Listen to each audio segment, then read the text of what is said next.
There was hardly anyone on the train as it moved through the countryside. The snow-covered land slipped smoothly by. Way out there, I could see a lonely house now and again, just turning on their lights against the cold oncoming night.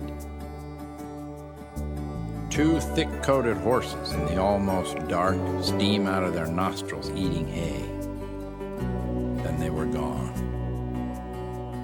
The sky was quickly dark. The stars were crisp through the chill air. It wasn't very warm in the train. A man was asleep at the other end of the car, his coat rolled up for a pillow. The Christmas present had fallen on the floor. A few seats away, a young woman sat with her baby. She was staring out the window. She saw me looking at her, reflected in the window, and she half smiled at my reflection. Then she stared beyond that, out into the cold, dark landscape that was slipping away.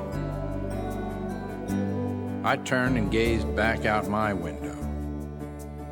Then I heard a very soft, "Oh." And I turned and looked at the woman, and I saw her hug her baby to her, very closely and very intensely. Suddenly I felt very close and warm, and a door appeared in the back of my mind. I opened it, and light flooded in, and I heard my father say, "Brr, brr, it's cold outside. You can put those logs right on the fire." And as I stepped in, he shut the door behind me. I was standing in my living room. The Christmas tree was all lit up over by the front window. I heard laughter upstairs. My mother came through the swinging kitchen door, carrying a plate of red and green frosted cookies. And behind her came the smell of roasting turkey like a gauze that draped around my head, like the smell of earth that hangs out in the ocean and lets you know home is just over the horizon. Someone was stamping snow off their boots on the back porch, and my little sister and 2 of her cousins were lying on their stomachs in front of the tree, staring at the presents, like sharks staring at a man's legs underwater, hoping to see beyond the tinsel and the pretty paper. I put the logs down and took off my gloves to warm my frozen fingers. In the dining room, my grandma was scolding my grandpa about the best way for him to crack the walnuts that he was already cracking.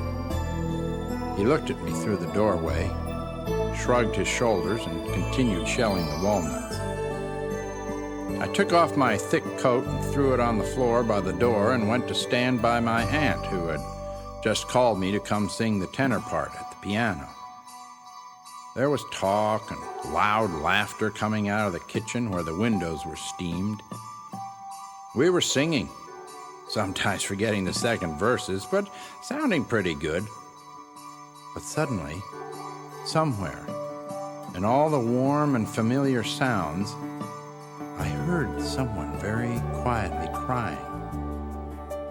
I looked around, trying to locate the person, and then my eyes landed on the young woman in the train, a few seats away, holding her baby. Her eyes with tears, hardly seeing the back of the seat in front of her.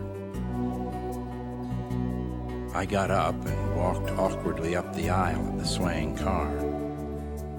I put my thick coat around her shoulders. Then I sat down beside her.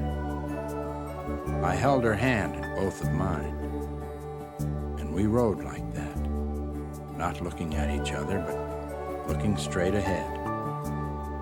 And I heard her whisper under her breath, "Merry Christmas." And the train slipped away across the sleeping land into the dark and winter night.